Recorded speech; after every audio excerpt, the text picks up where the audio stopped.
Theatre ദൃശ്യങ്ങൾ അശ്ലീല വെബ്സൈറ്റുകളിൽ വന്ന കേസിൽ സംസ്ഥാന ചലച്ചിത്ര വികസന കോർപ്പറേഷന് വീഴ്ച പറ്റിയെന്ന് തിരുവനന്തപുരം സിറ്റി സൈബർ പോലീസ്.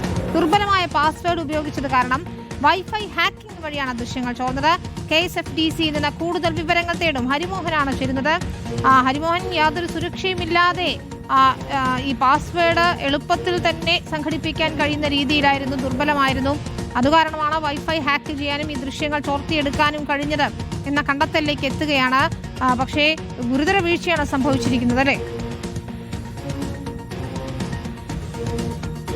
പിന്നെ അതിൽ സംശയമൊന്നും വേണ്ട. കാരണം സിനിമാ പ്രേക്ഷകരെ മുഴുവൻ വലിയ രീതിയിലുള്ള ആശങ്കയിലേക്ക് ആഴ്ത്തുന്നതായിരുന്നു. ഒരു മാസം മുൻപ് ഈ അശ്ലീല വെബ്സൈറ്റുകളിൽ സിനിമ കാണാനെത്തിയ പുരുഷന്മാരുടെയും സ്ത്രീകളുടെയും ദൃശ്യങ്ങൾ വിൽപ്പനയ്ക്ക് വെച്ചിരിക്കുന്നു എന്നുള്ള ഒരു പ്രധാനപ്പെട്ട കാര്യം. ഒരു മാസം മുൻപ് മാത്രമാണ് അത് പുറത്തു വന്നത്. പക്ഷേ 2023 മുതൽക്കുള്ള ദൃശ്യങ്ങൾ ഉണ്ടായിരുന്നു എന്നുള്ളതാണ് അന്വേഷണത്തിൽ കണ്ടെത്തിയത്. കാരണം ആ പുറത്തു വന്നിട്ടുള്ള CCTV ദൃശ്യങ്ങളിൽ അതിൻ്റെ തീയതിയും സമയവും അടക്കമുള്ള വിശദമായിട്ടുള്ള എല്ലാ വിവരങ്ങളും അതിനകത്ത് ഉൾപ്പെട്ടിട്ടുണ്ടായിരുന്നു. ഈ വെബ്സൈറ്റുകളിൽ മാത്രമല്ല, ടെലിഗ്രാം വഴി പോലും അത് വിൽപ്പനയ്ക്ക് വെച്ചിട്ടുണ്ട് എന്നുള്ളതടക്കമുള്ള വിവരങ്ങൾ അന്വേഷണത്തിൽ സൈബർ പോലീസ് കണ്ടെത്തുകയും ചെയ്തിരുന്നു. എങ്ങനെയാണ് ഈ ദൃശ്യങ്ങൾ ചോർന്നത് എന്നത് സംബന്ധിച്ചിട്ടുള്ള അന്വേഷണമാണ് ഈ ദിവസങ്ങളിൽ നടന്നത്. നിരവധിയായിട്ടുള്ള സംശയങ്ങൾ ഉണ്ടായിരുന്നു. ഒടുവിൽ അതിലൊരു നിഗമനത്തിലേക്ക് കൂടി അന്വേഷണ സംഘം എത്തുകയാണ്.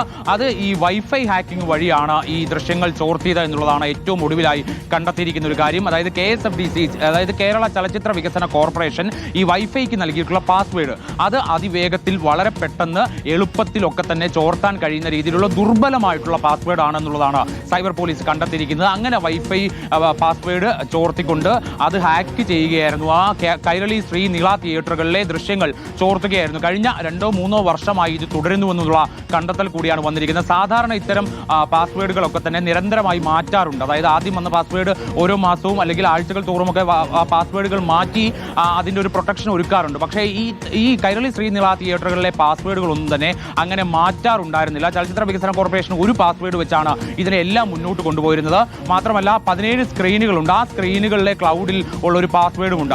ആ പാസ്വേഡിന്റെ കാര്യത്തിലും ഇപ്പോൾ പോലീസിന് ഒരു സംശയം വരുന്നുണ്ട്. ആ പാസ്വേഡും ചോർത്തിയിട്ടുണ്ടോ എന്നുള്ള കാര്യം. ഇതെല്ലാം ദുർബലമായിട്ടുള്ള പാസ്വേഡുകളാണ്, എളുപ്പത്തിൽ ചോർത്താൻ കഴിയും എന്നുള്ളത് തന്നെയാണ് സൈബർ പോലീസ് പറയുന്നത്. അങ്ങനെ ചോർത്തിയെടുത്തതാണ് സിനിമ കാണാൻ വരുന്ന പുരുഷന്മാരുടെയും സ്ത്രീകളുടെയും ഒക്കെ തന്നെ ദൃശ്യങ്ങൾ. അത് പിന്നീട് വെബ്സൈറ്റുകളിൽ ഇവർ പ്രദർശിപ്പിക്കുകയും അത് പണം നൽകി വാങ്ങാൻ കഴിയുന്ന രീതിയിലേക്ക് മാറ്റിവെക്കുകയും ചെയ്തു എന്നുള്ളതാണ് പ്രധാനപ്പെട്ട കാര്യം. വിനീത, ശരി, ഹരിമോഹനാണ് വിവരങ്ങൾ നൽകിയത്.